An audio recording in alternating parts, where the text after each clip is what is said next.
The main currency in Elden Ring are runes. They're used for everything from buying items and upgrading equipment to leveling up. So I decided to ask myself, how many runes do you need to buy absolutely everything in Elden Ring? How many runes do you need to farm in order to get to the point where you simply don't care if you die and lose all your runes? Obviously, some traders have an infinite amount of arrows, bolts and consumables, so we'll be just counting the maximum amount of these specific items you can hold. Let's start off with the merchants that are located all around the lands between, some of which are in very strange locations. There are a total of 19 of them, and we'll go through them one by one. First of all, we have our favorite merchant Caelid. Despite being the first shop in the game, you'll have to spend 17,340 runes to buy all his stock. The next trader in Limgrave is near the coast and adds 13,300 runes to the total. Another merchant is under the minor erdtree and will cost 23,300 runes. The last Limgrave shop will cost you only 7,700 runes. The Weeping Peninsula features only two traders. The first one adds 25,200 runes and the second one 44,100 runes. Then we have three more shops in caelid.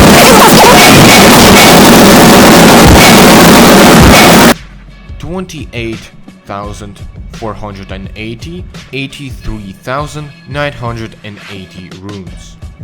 Liurnia has also three merchants that adds 14,800 runes, 66,380 runes, and 46,300 runes to the grand total. Two merchants in Arthur's Plateau, each of them worth 69,340 and 437,660 runes. The reason why this particular merchant stock is so expensive is because he has an infinite amount of festering bloody fingers that are quite expensive. In addition to this, three more shops are on the ground, this being two in Siofra River, each costing 32,000 and 26,500 runes, and also one in Morgott Palace with an enormous 912,440 runes stock worth. Because for some reason simple roses are really expensive in the world of Elden Ring. And only one single trader in Volcano Manor with 108,040 runes of stock value and one in the mountain tops of the giant that costs 112,500 runes. So like that, the runes required to buy every item from all the 19 merchants is 2,109,040 runes. That is over 2 million runes just from the traders alone, but we're just getting started. In some locations, mostly near the merchants we just discussed, only during nighttime a specific Bellbearing Hunter will spawn. As the name suggests, upon dying he will drop a Bellbearing that, if given to the Twin Maiden Husks, will unlock an infinite supply of a specific category of materials and items. These bosses have a pretty annoying moveset and are quite tough, mostly in endgame locations like in Dragon Barrow. This is due to the fact that you can't use any spirit ashes or summon other players in order to help you, so it's a real 1v1. Unless a random dog decides to join in. The first and easiest Bellbearing Hunter will be located at the War Master Shack in Limgrave, and will drop a Bone Peddler's Bellbearing. All the bones will cost you 399,600 runes, but at least now you don't have to farm any of them again. The next hunter is found at the Church of Vows, and he will drop a Meat Bellbearing that will have a heavy cost of 3,696,300 runes, which is a lot, but now you can have an infinite supply of exalted flesh, which is cool, I guess. Another hunter can be found in Altus Plateau and will grant you a medicine bellbearing, which gives you unlimited access to all types of boluses except the ones you actually need. Seriously, like who needs boluses that stop sleep buildup if there's only like 2 enemies in the entire game that apply sleep? Meanwhile, Scarlet Rot is pretty much everywhere, but I digress. All of these consumables will end up costing you 772,200 runes. The final and hardest hunter is found in Dragon Barrel, although you can easily cheese him, which makes him the easiest boss. Once you defeat him, you'll be rewarded with the Gravity Stone Bellbearing, which will allow you to buy an infinite supply of Gravity Stones that were a saving grace in my worst consumables only run.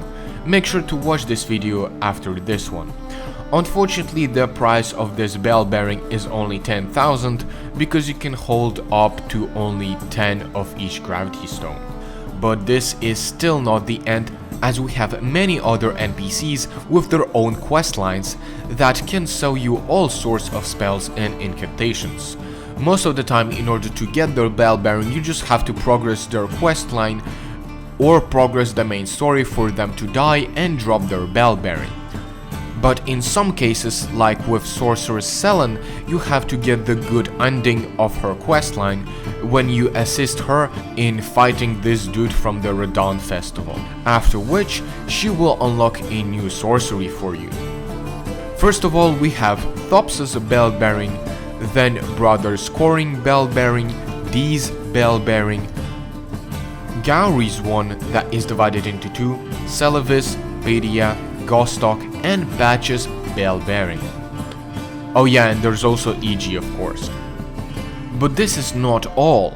Actually, the runes you spend on all these Bellbearings is only a small fraction of the total amount of runes we will spend.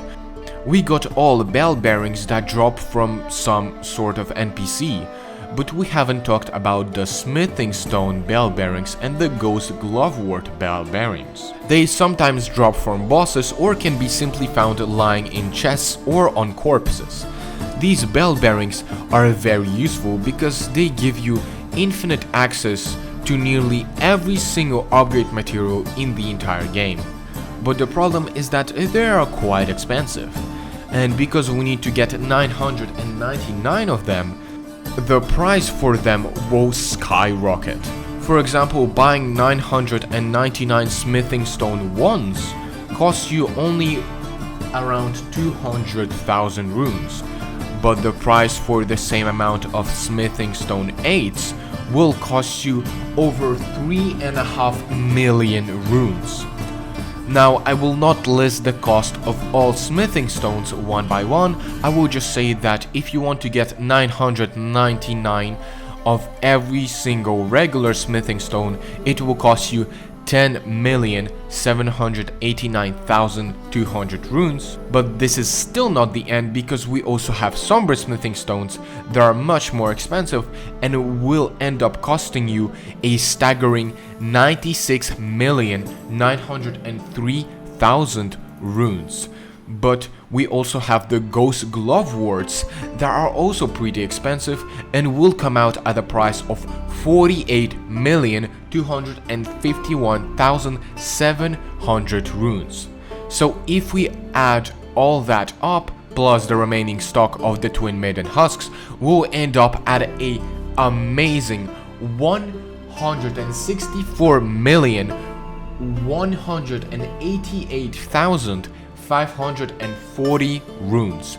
But this is still not the end, because you can also find special prayer books that you can give to the Dog Pope, which will unlock even more incantations that will cost runes. So if you bring all 11 prayer books to the dog, the total number of runes spent will increase by only 162,000. But this number that you see on your screens right now is not even close to the real amount of runes you have to spend in order to get everything in the game, because upgrading pieces of equipment and leveling up also costs runes. But worst of all is that every single weapon has a different upgrade cost, which means that I have to get every single weapon in the game in order to make sure that my calculations are correct. So unfortunately you have to wait for the next episode of this mini-series I created to find out what is the real amount of runes you have to spend in order to stop caring about losing them.